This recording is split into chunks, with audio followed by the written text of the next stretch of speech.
Assalamualaikum warahmatullahi wabarakatuh. Syukur alhamdulillah matur nuwun dumateng karsanipun Allah, kita masih diberikan panjang umur masuk ke dalam hari yang ke-13 Ramadan. Mudah-mudahan ibadah kita diterima oleh Allah, segala kekurangannya diampuni oleh Allah Subhanahu wa taala. Ke depan kita mudah-mudahan diberikan kekuatan lahir dan batin untuk bisa menyelesaikan ibadah Ramadan kita. Amin ya rabbal alamin. Mari kita sempurnakan ibadah kita dengan ngaji bersama yang akan diasuh oleh Bapak Kiai Haji Halim Mahdi. Mudah-mudahan kita mendapatkan ilmu yang manfaat dan barokah serta diridhoi oleh Allah Subhanahu wa taala. Mangke yai wektalipun ngantos 5.30. Barangkali ada yang bertanya disumanggaaken. Kula aturaken yai. Wassalamualaikum warahmatullahi wabarakatuh. Assalamualaikum warahmatullahi wabarakatuh. Al-Fatihah ila hadratin Nabi Mustafa Muhammad sallallahu alaihi wasallam wa tabi'in adh-dhahirin wa ashabil akramin al-muhtadin wa azwajid dhahirat wa ma'atamin wa tabi'in wa tabi'i tabi'in ala muslimin jami'il awliya wa salihin wal ulama ila min al-masyarik al-ardi ila magharibihin ma kanu halatan khususan ila rabbi ruhi Abu Hasan Ahmad Baharun wa jami' ikhwanah وجميع إخواني أحباب أخباب خديجة بنت محمد الهندوان أبو سيد محمد بن علي المالكي وسلم سلام المحضر قد الحبيب عبد القادر بن أحمد بن عبد الرحمن السقاف كما جزل بن أزميل روحي كما جزل بن أثمان زوجة بن رضي الذي كسن الدين كحميم كفاد بن كمنفع كمخضر مشايخنا وأساتذة من سمير الشيخ صفي الرحمن المبركفوري مشايخنا وأساتذة من المدين جميعا من الله أولياء البلدة مشاهد الجهة لأرواح والدينا والديكم وأماتنا وأماتكم وأمات المسلمين أجمعين ومن أمر هذا المسجد أبد الله في المتصدقين عليه والقائمين بحقوق سابقا ولاحقا الله يتغشى برحمة المغفرة ويسكنهم الجنة ويعيد علينا من بركاتهم وأسرارهم وأنوارهم وعلومهم ونفعهم في الدنيا والدنيا والآخرة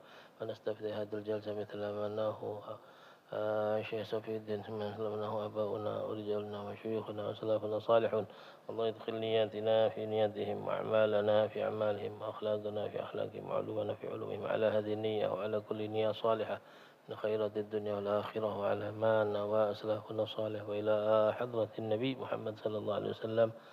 الفاتحة.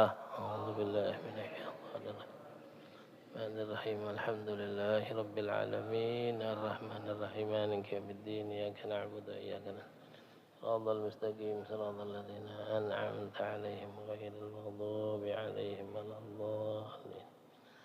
بسم الله الرحمن الرحيم. الحمد لله رب العالمين.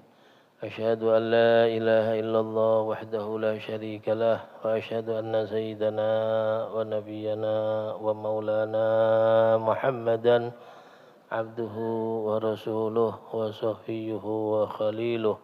اللهم صل وسلم على سيدنا ونبينا ومولانا محمد وعلى آله وأصحابه ومن تبعهم بإحسان إلى يوم الدين. أما بعد، نويت تعلم التعليم والنفع والانتفاع والمذاكرة والتذكير والإفادة والاستفادة والحث على التمسك بكتاب الله وسنة رسوله والدعاء إلى الهدى والدلالة على الخير ابتغاء مرضات الله وقربه وثوابه. رب اشرح لي صدري ويسر لي أمري واحلل عقدة من لساني يفقهوا قولي وسدد لساني واهدي قلبي بحق محمد صلى الله عليه وسلم. دستوري أهل النور أهل النبى أهل الدرك والحل حلقت. فقال المصنف رحمه الله تعالى ونفعنا به وبعلومه وبأسراره في الدارين آمين. Para hadirin, para hadirat, para jamaah ingkang minulya rahimakumullah, mugi-mugi kula panjenengan sedaya tansah pinaringan rahmat saking Allah Subhanahu wa taala. Amin ya rabbal alamin. Dalam kesempatan yang yang baik ini kita akan membahas dengan pembahasan sing mboten abot-abot, mboten berat-berat, dengan pembahasan ringan inggih menika sirah baginda Nabi besar Muhammad sallallahu alaihi wasallam. Perjalanan hidup Kanjeng Nabi Muhammad sallallahu alaihi wasallam sejak dari datuk-datuknya. Kita pelajari dari nasabnya dan sedapat yang kita baca nanti. Mudah-mudahan dengan kita menambah pengetahuan, pengenalan kita dengan baginda Nabi besar Muhammad sallallahu alaihi wasallam ini bertambah kecintaan kita kepada beliau. Bertambah rasa cinta kita kepada Nabi besar Muhammad sallallahu alaihi wasallam. Karena rasa cinta niku ada kaitannya erat dan bahkan menjadi tolok ukur keimanan. Tiang iman niku tidak lepas dari cinta. Beragama Islam niku kudu ono rasa cinta, kita ada rasa cinta. Tidak ada, tidak bisa kalau kita hanya beragama, hanya rutinitas agama tanpa ada rasa mahabbah kepada Muhammad, tidak akan bisa, tidak akan terasa. Kita beragama tidak bisa dirasakan. Karena kaitannya erat. Digambarkan, rasa cinta niku seperti aliran listrik. Kalau orang mempunyai rumah mewah, peralatan lengkap, AC, wonten, kipas, kulkas, magicom, mobil hibrid, sepeda, semuanya. Tapi kalau no listrike, nganggur kabeh nggih. Tidak berfungsi semuanya. Rumah kecil, tidak ada fasilitas kecuali hanya lampu, kipas kecil, tapi ada listrik, ada aliran listriknya, bisa hidup. Nah, begitulah keimanan seseorang itu. Keimanan tanpa ada rasa mahabbah tidak akan timbul, tidak akan bisa dirasakan. Makanya sebagai cara, salah satu cara bagaimana kita bisa menambah kecintaan kita kepada baginda Nabi Muhammad SAW adalah dengan kita mempelajari sirah perjalanan hidup beliau. Bismillahirrahmanirrahim.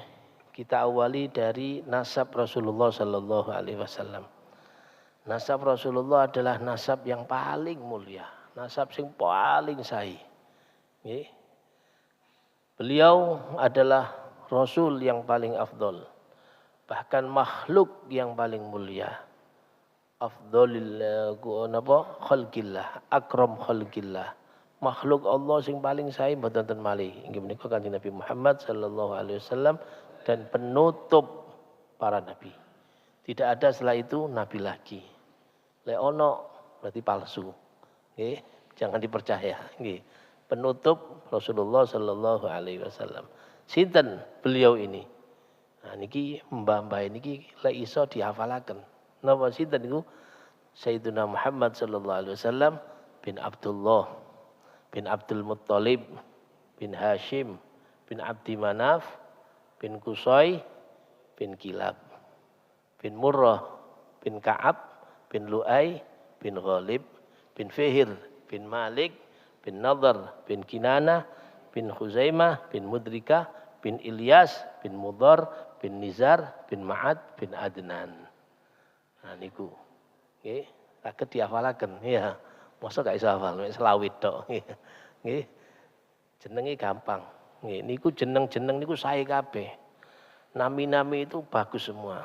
Kalau kita mau mengambil tafaul atau mengambil barokah, kita jadikan nama keluarga kita, anak kita, cucu kita, insyaallah barokah. Sapa jenenge? Lu'ai. Nah, Lu'ai niku napa mbahe Kanjeng Nabi. Sinten namine? Qusay. Ada Qusay, nggih. Ka'ab, Malik, Nadhr bin Kinana. Cuman kadang-kadang nama-nama itu adalah bukan nama asli, cuman sebagai nama julukan. Ya, nah, niki. Bahkan dalam satu riwayat tirose ulama niku wong sing hafal niki, nggih, bisa menghafal niki insyaallah dijaga kali Gusti Allah. Jeneng-jeneng niki, jeneng-jenengi wong gede-gede nih. Ya. Karena apa? Karena dari mereka ini berpindah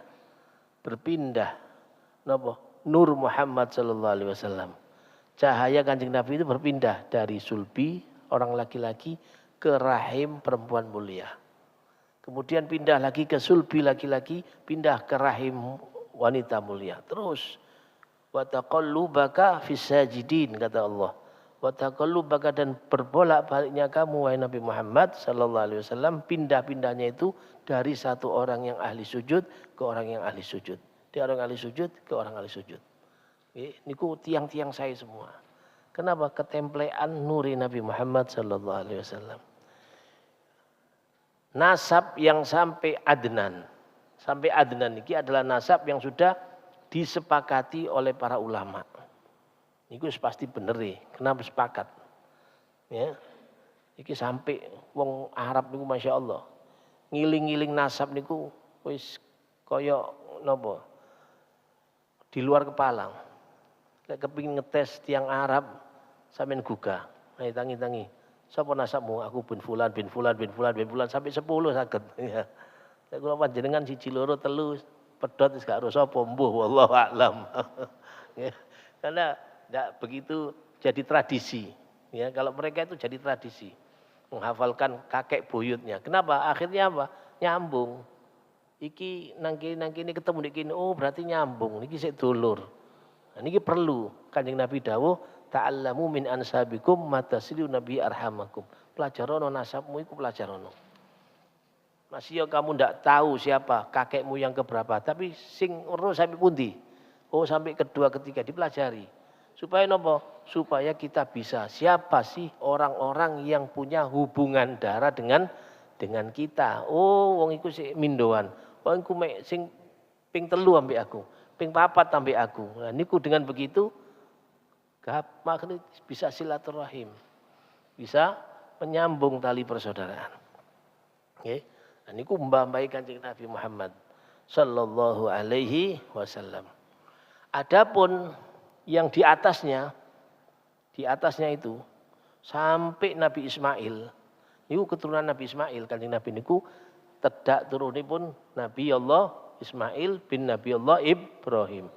Antara Nabi Ismail sampai Adnan niku jumlahi pinten, kemudian namine sinten mawon niku tidak ada yang sepakat. Bahkan ada yang mengatakan ono sing ngelebok-ngelebokno seseorang atau ngelebok-ngelebokno jeneng sing gak jelas. Okay? Jadi kalau seperti itu tidak usah dihafalkan, tidak usah digubris. Sing dihafalkan itu sampai Sayyidina Adnan. Sampai Sayyidina Adnan. Itu penting. Okay? Niku abai Sayyid Abdullah bin Abdul Muttalib bin Hashim bin Abdi Manaf bin Qusay bin Kilab pun niku tok wis. Gak usah akeh 5 nggih. Jadi sinten nabane Abdullah, Sayyid Abdullah. Sayyid Abdullah putrane sinten? Sayyid Abdul Muttalib. Sayyid Abdul Muttalib putrane Sayyid Hashim. Sayyid Hashim putrane Sayyid Abdi Manaf. Sayyid Abdi Manaf putrane Sayyid Qusay. Sayyid Qusay putrane Kilab. Nah, niku. Niku dari jalur ayah, dari jalur ibu. Dari jalur ibu niku mulya kabeh. Ibuke sinten? Sayyidah Aminah. Bukan Aminah, Aminah. Sayyidah Aminah. Aminah putrane sinten? Sayyid Wahab. Wahab bukan Wahab tapi Wahab. Wahab bin Abdi Manaf. Wahab bin Abdi Manaf bin Zuhroh. Zuhroh niku tiyang laki-laki. Itu wong wedok sanes nggih. Bin Zuhroh bin Kilab. Loh ketemu di Kilab. Nggih. Bahkan lebih dekat ibunya Sayyidah Aminah bin Wahab bin Abdi Manaf bin Zuhroh bin Kilab sekawan. Tapi lek Kanjeng Nabi sing abai Abdullah bin Abdul Muttalib bin Hashim bin Abdi Manaf bin Qusay bin Kilab. Abdi Manaf yang dugi jalur abai dengan Abdi Manaf yang ini lain.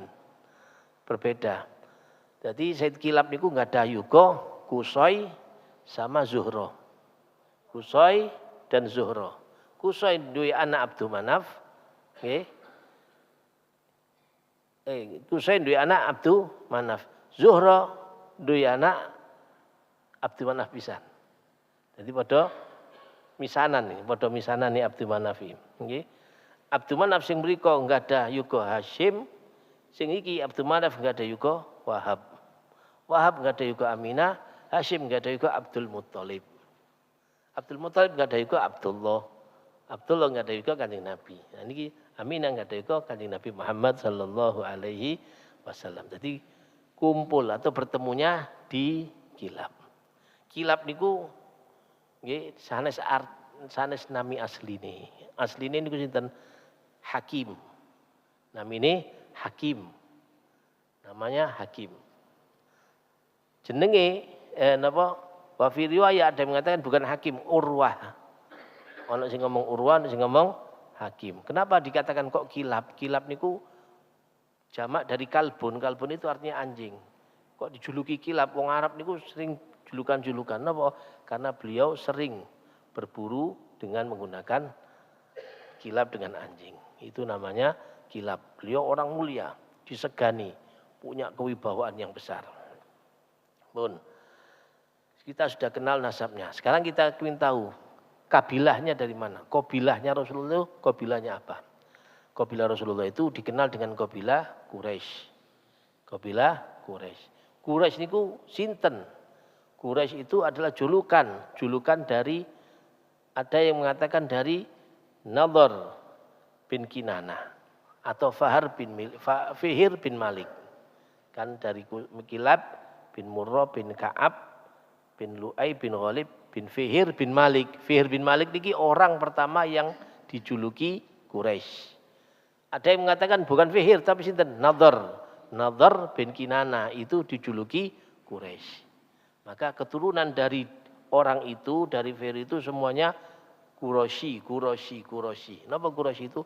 Orang yang sebangsa Quraisy, orang Quraisy. Orang Quraisy di zaman itu mulia. Sampeyan sinten? Napa kabilai? Kula Quraisy. Oh, Masya Allah, keturunan wong mulia-mulia. Kula Quraisy keturunan wong mulia. Lek wis Quraisy iku wis mulia pisan. Disegani. Dan mereka berani-berani. Nggih, berani, orang yang berani, terkenal dari dulu. Niku kabilah, berarti Quraisy niku adalah besar. Cuman ada dari kabilah Quraisy ini ada yang menonjol. Siapa orang yang paling menonjol dari kabilah Quraisy adalah Sayyid Qusay. Sayyid Qusay ini putra dari Kilab. Kilab itu cucu yang keberapa dari Quraisy. Tapi sing paling menonjol itu ada Qusay. Punya jasa yang besar bagi orang Arab di Mekah. Napa jasanya? Beliau adalah orang yang pertama kali mengurusi Ka'bah. Orang yang pertama kali ngurusi Ka'bah. Biyen kalau sing ngurusi niku pertama kali Sayyid Qusay. Dijagi, dikunci, dipelihara, pokoknya dirawat, dimuliakan. Karena Ka'bah dari dulu itu memang didatangi oleh orang seluruh penjuru dari penjuru Arab. Mereka datang untuk haji. Dari dulu sudah ada haji. Mboten sak mangkin tok, sak dereng Kanjeng Nabi niku wonten haji. Tapi nggih bukan dengan syariat Islam. Nggih, ono ngkei patung, ono macam-macam, tapi masih mereka memuliakan Ka'bah sebagai kiblat mereka. Nah, yang ngurusi sinten niki Sayyid Qusay. Ngurusi, melihara dan membawa kunci, jadi juru kuncinya. Sinten mawon, kapan mawon mau dimasukkan Ka'bah itu haknya Sayyid Qusay. Dan Sayyid Qusay ini memasukkan orang-orang Quraisy ke daerah Mekah. Yang dulunya mereka terpencar. Kan dari Fihir kata golongan ini pencar-pencar mereka akhirnya dipanggil untuk bisa menetap di Mekah. Sehingga Mekah itu kosong, tidak ada penghuni. Dulu ada namanya Bani Jurhum, kaum Jurhum niku menguasai Mekah dulu. Ya. Jadi mereka itu datang, mari haji mulai wis ditinggal, gak dirawat. Nah, Qusay itu sing merawat dan menetap di situ. Pancene mereka gersang, betul napa-napa. Lu Zam-Zami pundi kan, Zam-Zam kan mulai dulu kan sudah ada Nabi Ismail. Ditutup sama Bani Jurhum niku ditutup, dipateni. Singen, ya. Kenapa? Karena mereka mau meninggalkan tempat itu. Di mereka itu ditutup mungkin karena mungkin mereka ini kalah. Ya wong kabilah Arab itu kan saling perang-perang, suku satu dengan yang lain itu saling perang biasa, Bunan. Akhirnya mereka tutup, matikan itu sehingga tidak ada sumber air di situ. Jadi mereka tidak kerasan. Jadi mereka banyak keluar. Tapi Sayyidina Qusay masuk dan memasukkan semua keluarga-keluarga yang dari Quraisy semua ada di situ. Sehingga beliau juga membuat seperti departemen. Jadi satu tadi bagian penjagaan dan juru kunci juga membuat namanya Ar-Rifadah Wasikoyah. Napa Rifadah Sikoyah itu adalah memberi jamuan. Siapapun para jamaah haji akan dijamu dengan air yang manis dicampur dengan madu dan dicampur dengan kurma. Ada yang campur dengan anggur. Ya, pokoknya jamu orang-orang yang datang untuk beribadah haji. Itu tugasnya Sayyidina Qusay. Sayyidina Qusay itu membuat pinter sehingga ucapannya didengarkan oleh rakyat, oleh orang-orang Arab, semua dihormati. Kemudian juga punya jasa beliau itu membuat seperti kayak napa DPRI, Darun Nadwa. Istilahnya Darun Nadwa tempat untuk mereka berkumpul, bermusyawarah, menentukan napa mawon. Mau perang atau mau napa mawon, bahkan melaksanakan perkawinan harus di situ. Lek ono sing kate kawin nggih atau musyawarah di tempat itu, ya. Mau memberikan gendera kepada siapa untuk perang niku di tempat tersebut. Itu Sayyidina Qusay. Masya Allah. Niku Qabilah Quraisy dan yang paling menonjol Sayyidina Qusay. Sekarang sukunya apa namanya? Kalau tadi Qabilah niku suku, sekarang ini keluarga. Keluarganya itu disebut keluarga siapa Rasulullah itu? Nisbatnya kemana? Rasulullah disebutkan sebagai Bani Hashim. Bani Hashim. Okay. Nah, Bani Hashim niki dari Sayyidina Qusay punya anak Abdi Manaf sunanya Hashim. Sayyidina Hashim niki orang yang punya wibawa yang besar. Disegani. Beliau dikatakan Hashim. Hashim niku wong sing ngremukno. Meremukkan. Maksudnya apa meremukkan? Meremukkan roti.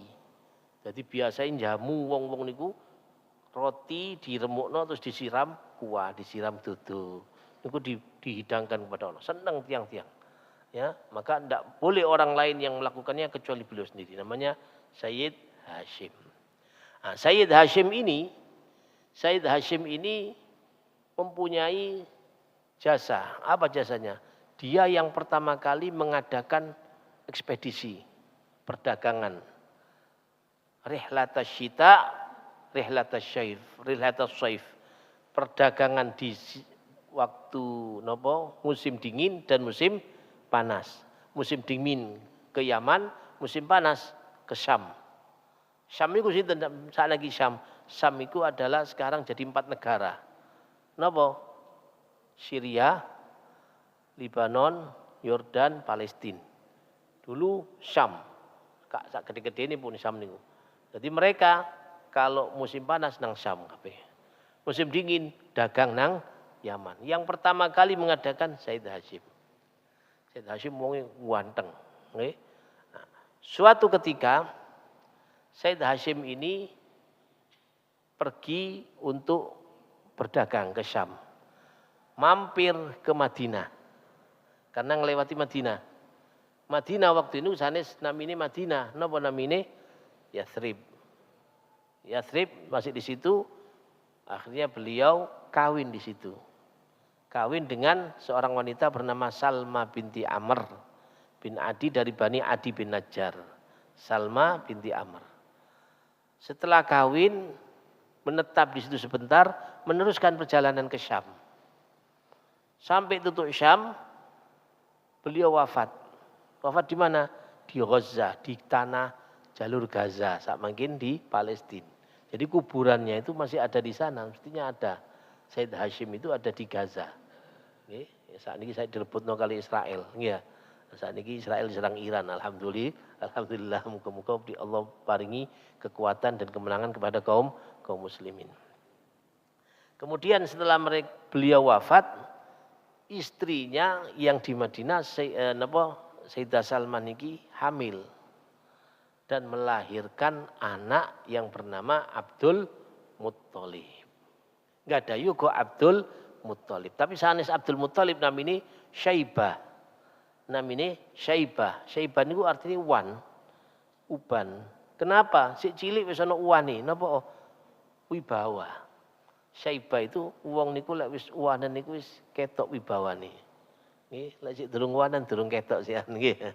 Lek sik ireng kabeh iku durung ketok. Tapi lek biasa wis uwanen niku wis ketok wakor, tenang ya, wibawa, penuh dengan hikmah niku nggih. Nah, Syaibah hidup dengan ibunya dan paman-paman dari ibunya. Saudara-saudara ibunya namanya Khol, Akhwal. Mereka hidup di sana. Paman-pamannya, saudara-saudaranya Said Hashim di Mekah tidak ngerti kalau dia punya ponaan yang namanya Syaibah ini. Said Hashim wafat, pekerjaan yang diwariskan oleh Said Qusay berupa melayani para jamaah haji, makan dan minum diambil oleh Said Hashim. Said Hashim wafat, dipindah ke saudaranya. Siapa saudaranya? Al-Muttalib. Sanes Abdul Muttalib, Al-Muttalib, Muttalib tok, Al-Muttalib. Al-Muttalib mendengar, oh di Mekah, di Medina iki ana ponaan. Anake Hashim, anake Bang Hashim iki, anake Cak Hashim di kono. Tak jukuk ae diparani teng Medina. Dijaluk nang ibuke, abot ibuke, si umur 8 tahun. Tapi wis gedhe larine, wis ketok tegesi, ketok wibawahi. Ya apa tak jaluk. Lu ojo, aku sih kepingin kumpul ambek anakku. Ndak di kono iku ganteni abahe.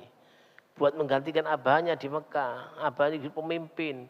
Saiki aku gak kuat wis tua aku iki sing iso nerusno. Akhirnya dengan dirayu-dirayu semuanya akhirnya mau dilepas. Dilepas Abdul Muttalib dilepas digonceng numpak unta numpak jaran niku sampai tutup Mekah.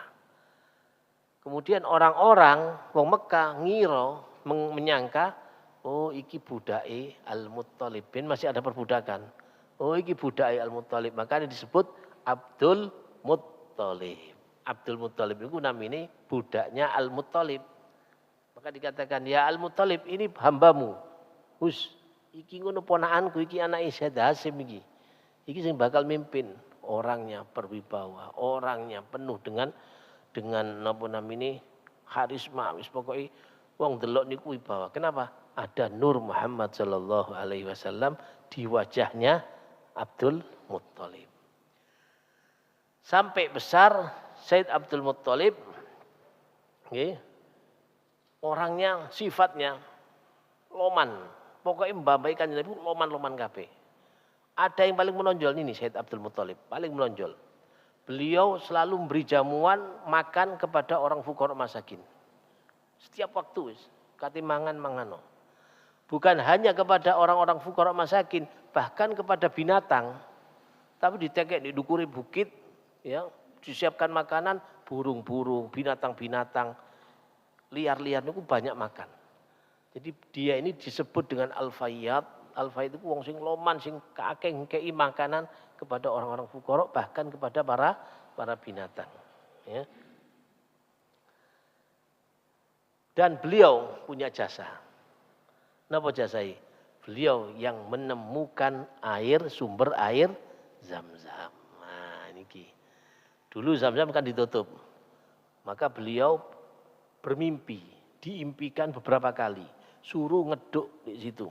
Di tempat itu gali, konon Zam-Zami. Akhirnya beliau sudah yakin, mantap mengajak orang-orang, ayo bareng-bareng kita keduk supaya Mekah ini tambah makmur, ada sumbernya. Gak percaya wong. Oh, mulai biyen ratusan tahun yang lalu gak ono sumber nek gini, ndak ada gersang.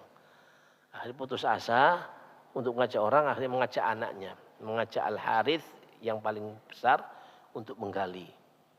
Ya ada ditertawakan sama orang-orang. Iki wis gak rada gak kena iki, golek yang banyu nang kene. Akhirnya subhanallah pada satu kedalaman niku nemu barang-barang koyok bejana-bejana, koyok kendi-kendi sing dari emas, dari aduh. Wong-wong kating rebut malih. Stop, jok, kok sampe melok-melok. Biyen dijak ndak gelem, saiki barang ketok kate melok-melok, gak usah ngeriwuki, diambil dan benar muncul napa namine sumber yang disebut dengan Zam-Zam niku tadi. Niku Zam-Zam bin Nabi Ismail. Sumbernya beliau orang yang pertama kali dan beliau nadar. Beliau nadar. Lek aku duwe anak 10, lanang-lanang, kemudian mereka sudah besar-besar sehingga bisa melindungi aku, saya akan jadikan satu orang dari mereka kurban. Itu nadarnya. Lek sampai aku berhasil menggali iki, aku punya anak 10 orang laki-laki dan bisa membela aku, bisa melindungi aku akan korbankan mereka satu. Dikorban no, dibeleh maksudnya. Akhirnya temenan pun nyumber, akhirnya ya napa? Anaknya 10 laki-laki harus dikorbankan untuk melaksanakan nadarnya. Ya apa cara nih? Anak-anak panah itu dikei jeneng-jeneng kabeh. Kemudian dikocok, diundi, ning ngarepe patung-patung niku singen sik kata patung. Dicabut metu jeneng Sayyid Abdullah. Waduh. Iki arek sing paling ganteng iki rek, paling pinter iki, paling nurut, paling was. Tapi apa aku wis nazar. Akhirnya diboti kali paman-pamane, dulur-dulure wisan paman, ojo wis akan Abdullah iku ganteng ini. Akhirnya napa? Wis musyawarah dhisik nang dukun, singen dukun. Dukun wedok. Akhirnya dia musyawarah ngene. Wis ngene ae wis. Gantiin iki Abdullah sijine ke ana jenenge unta. Siji unta. Kocoken. Kalau dikocok sing metu Abdullah tambahno untae ditambah 10. Dikocok maneh metu Abdullah tambahno 10 maneh. Akhirnya dilaksanakan. Pertama disebut Abdullah. Waduh, masuk lagi. Untane ditambah 10. Kocok lagi, cabut Abdullah maneh tambah 10. Cabut lagi, Abdullah lagi, tambah 10. Sampai 100. 100 baru unta. 100 baru sing nemu untuk akhirnya sebagai tebusan. Napa namanya Said Abdullah adalah unta 100, dibeleh unta 100 nih. Unta 100, Pak. Sakniku unta siji 20 juta niku cilik niku. 20 juta iku anakan niku. Lek sing gedhe iso ratusan juta, ping 20 nggih. Said Abdul Muthalib iki sugih. Makanya gak iso ngekei mangan teng tiang-tiang.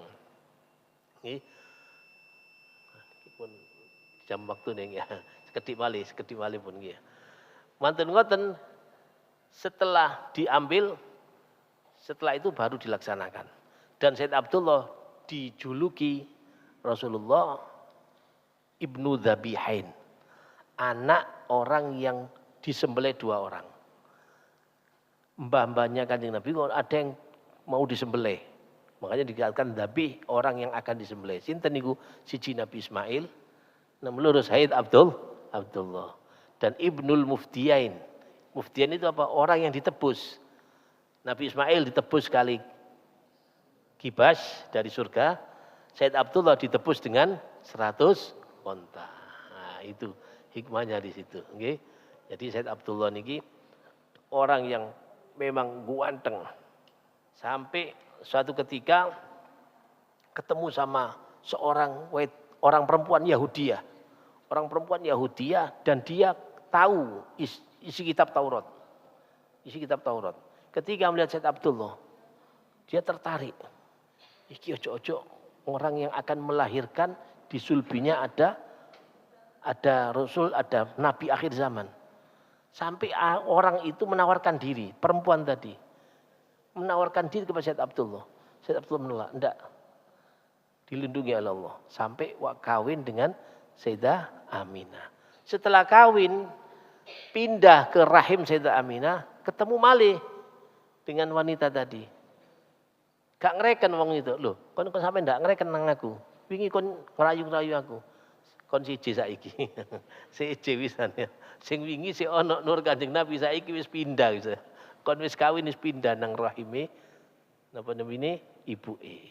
Ya nikulah sejarah sekelumit tentang kakek abah dan kakek-kakek Rasulullah sallallahu alaihi wasallam. Niki lek diterusno sampai kelahirannya wah sampai jam 12 engko insyaallah gak mari-mari niki karena perjalanannya masih panjang. Insyaallah kita teruskan lain waktu nggih. Nggih. Monggo menawi wonten sing badhe ditangletaken tentang sejarah Rasulullah sallallahu alaihi wasallam. Menawi badhe wonten ditanglet monggo.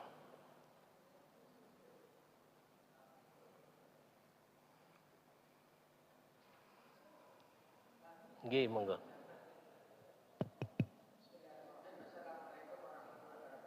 Waalaikumsalam warahmatullahi wabarakatuh.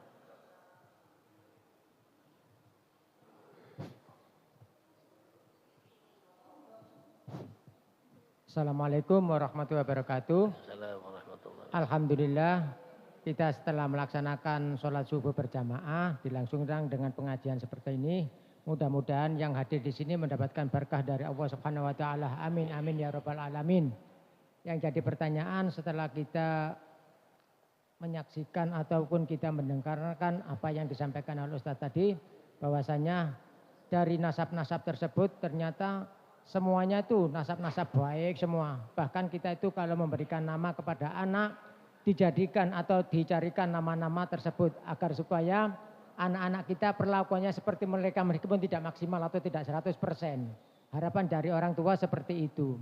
Maka yang jadi satu pertanyaan adalah dari nasab yang mana ketika orang-orang itu bisa melakukan kejelekan. Misalnya nama-nama Muhammad Taufik kan sebenarnya bagus. Nama Arab juga misalnya begitu.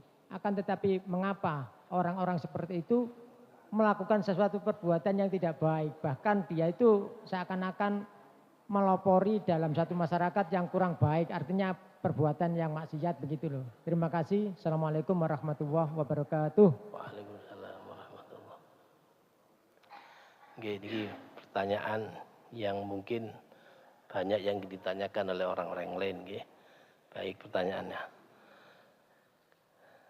Mbak Kanjeng Nabi niku datuk-datuknya itu istilahnya masih utuh. Si utuh sian. Nggih, dari Mbah niki mulai bukan hanya dari Nabi Adam turun ke Nabi Syith. Nabi Syith niku nabi. Terus sampai ke Nabi Nuh. Nabi Nuh itu diriwayatkan bisa selamat dari badai yang begitu hebat nih, karena di dalam sulbi Nabi Nuh ada Nur Muhammad sallallahu alaihi wasallam. Pindah ke Nabi terus sampai ke Nabi Ibrahim. Ketika dibakar dalam sulbi Sayyidina Ibrahim itu ada Nur Muhammad sallallahu alaihi wasallam. Kemudian turun ke Nabi Ismail. Itu masih utuh sampai ke Sayyid Abdullah sampai ke Rasulullah. Utuh. Ketika ke anaknya, ketika ke bawah-bawahnya itu sudah dibagi. Tapi tetap insya Allah nasab mulia tidak melahirkan kecuali orang yang mulia. Saat ini ngeten, singa gak mungkin dua anak wedhus nggih ya. Mesti punya anak singa. Singa punya anak singa. Dan kalau kita nuntut seseorang itu ngolah apik-apik, ya kudu apik kabeh. Nggih mboten saged. Karena setiap orang dikei nafsu kali. Kei nafsu, kei akal. Ya. Orang yang ketika mengikuti nafsunya ya berarti dia sudah tidak menggunakan akalnya. Nggih, ya. Semua orang pun sapi biasa, pun sapi sing apik ya mesti ono. Tapi kelebihannya kalau wong sing nasapi sing sae, sing nasapi teko Kanjeng Nabi Muhammad sallallahu alaihi wasallam, insyaallah dijogo kali Kanjeng Nabi. Insyaallah dijogo sama Allah. Meskipun dia itu melakukan ini, melakukan itu, melakukan ini dan insyaallah akan diberikan perlindungan oleh Allah. Barokah sinten? Ya barokah mbae. Barokah sinten? Barokah datu-datuke. Didongakno, ditirakati. Niku sesuatu hal yang wajar lah. Bagi mereka itu nikmat. Kenapa? Itu adalah anugerah Allah yang tidak diberikan oleh orang lain. Bagi yang tidak, kita harus merasa senang. Oh, tidak boleh oleh ono wong duwe nikmat, sing gak dikei nikmat gak oleh hasud, sing duwe nikmat gak oleh sombong. Karena semuanya itu ujian. Bukan berarti wong sing gak entuk keturunan yang baik dia tidak akan bisa jadi orang mulia, bisa. Karena orang yang mulia bukan dilihat dari nasab, tapi dilihat dari ketakwaan. Ketakwaan. Lek wong sing duwe nasab terus mulya pisan, ya lah berarti ya alhamdulillah dia duwe nasab, ya duwe ketakwaan. Sing gak duwe nasab duwe takwa, ya alhamdulillah. Sing dinasab gak takwa, ya nanti tidak jadi orang mulia di akhirat. Tetap mulia di dunia, di akhirat tidak mulia. Sing gak duwe nasab, gak duwe takwa, ya tambah. Dunia akhirat gak mulia. Dan itu keadilan Allah. Kita tidak bisa nuntut. Kok iku sih? Kok aku kok iku? Nah, artinya semuanya ujian. Sing dikei ya kita sing gak dikasih kudu ngomong. Tidak boleh hasud, tidak boleh iri. Ya alhamdulillah. Moga-moga kita mendapatkan barokah. Sing kei gak oleh sombong. Sombong itu bisa menjurumuskan orang sampai ke tingkat dasar. Sombong ya, setan, iblis niku. Iblis niku ilmune, nyundul langit. Kau ono sing nglebihi ilmune iblis. Lek cara wong niku angsal gelar S bukan S3 tok, S7.000 pisan. Sebab mulai dari zaman dulu sampai saiki sik urip dia. Belajar terus ini. Belajar terus. Tapi gimana? Duduk krono ilmu nih, gak usah silau dengan ilmu seseorang. Tidak baik langsung turun. Lu anjlok langsung. Kalau dia sombong. Nggih. Nggih. Alhamdulillah wonten malih. Mungkin ada dari ibu-ibu yang mau bertanya. Oke, monggo. Monggo ibu-ibu. Mau tanya silakan.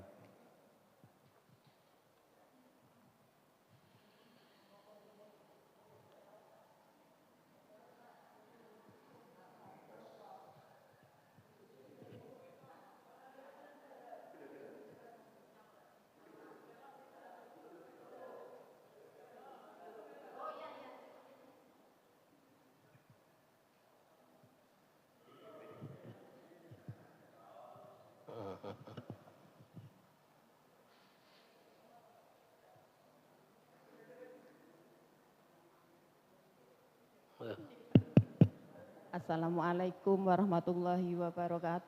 Waalaikumsalam warahmatullahi wabarakatuh. Nggih.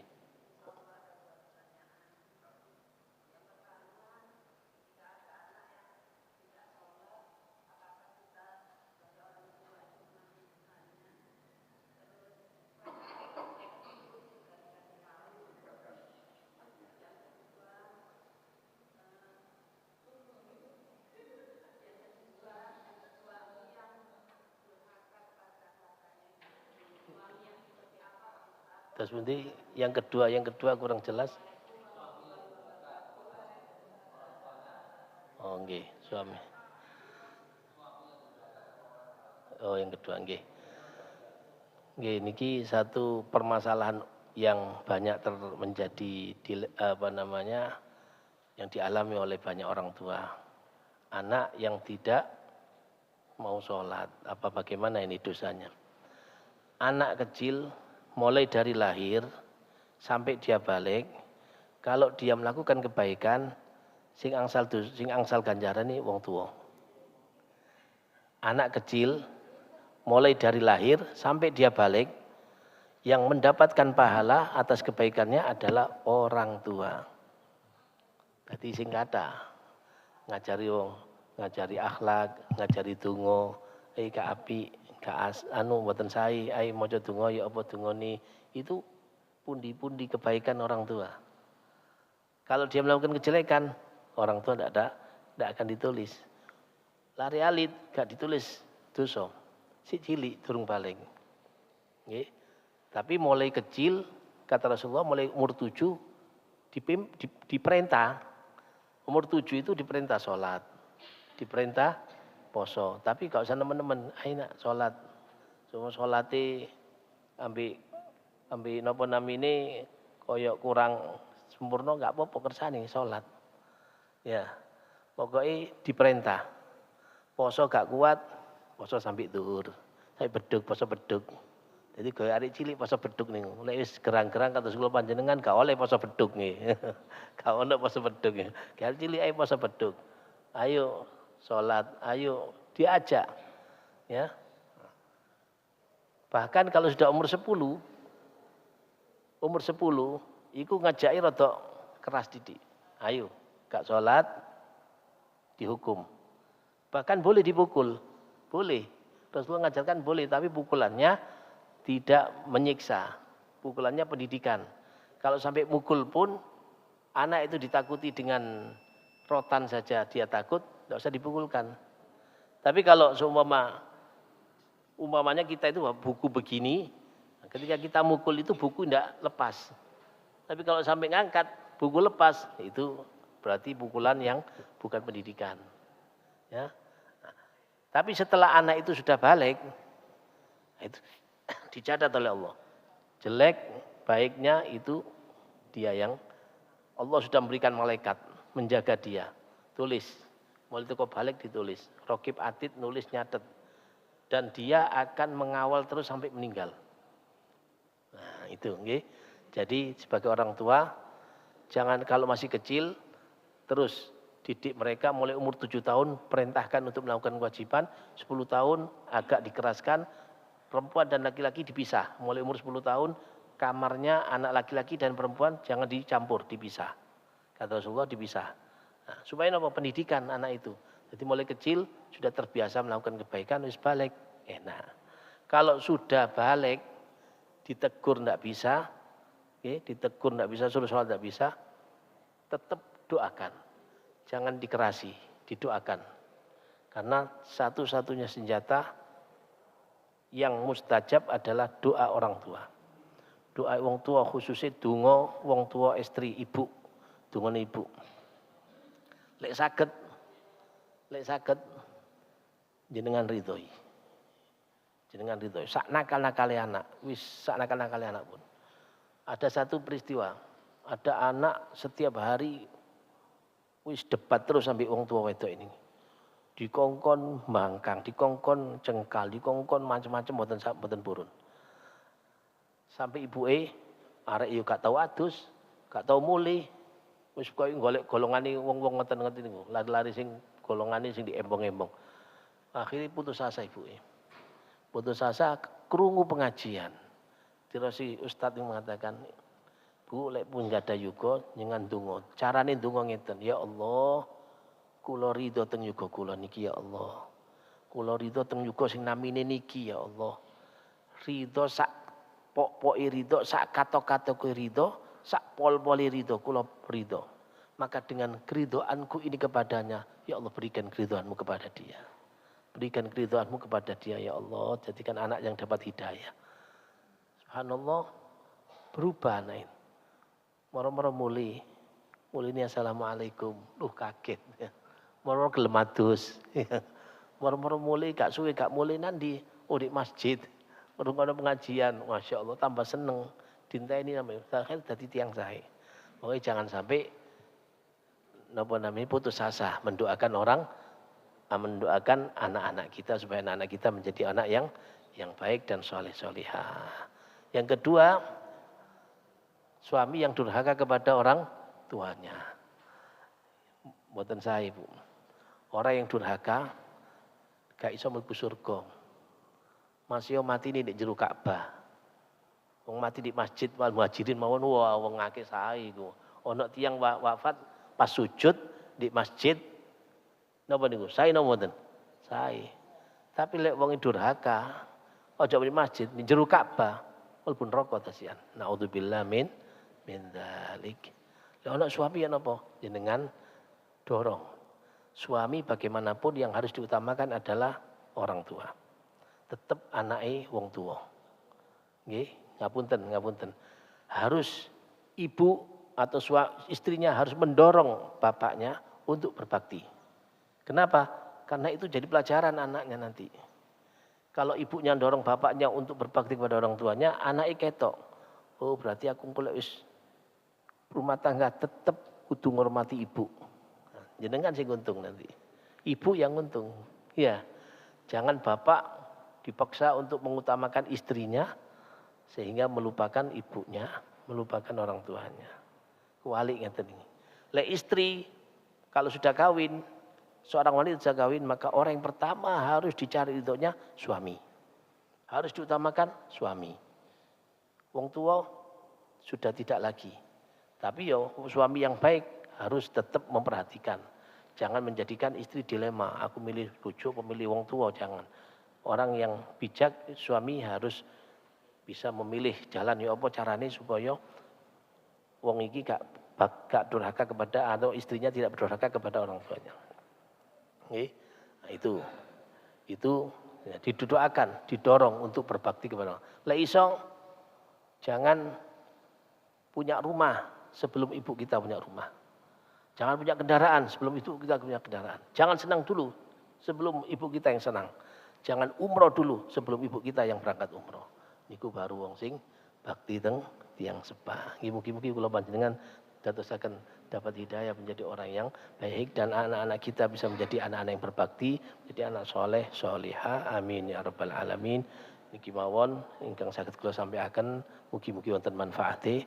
Mugi-mugi Allah panjangkan umur kita semua, Allah berikan kesehatan zahiran wa batinan, Allah berikan harta kita barokah. Dengan berkah Ramadan, Allah jadikan semua yang kita lakukan diterima oleh Allah Subhanahu wa taala. Umur kita dipanjangkan, diberikan barokah oleh Allah. Kehidupan kita barokah, rumah tangga kita barokah, harta kita barokah, kerja kita barokah, sampai akhir hayat kita diberikan barokah sehingga kita pernah menggapai dan mencapai husnul khatimah. Ala hadiniyah wa ala kulli salihah min khairatid dunya wal akhirah wa ala mana wa aslafuna salih ila hadratin nabi Muhammad sallallahu alaihi wasallam. Al-Fatihah.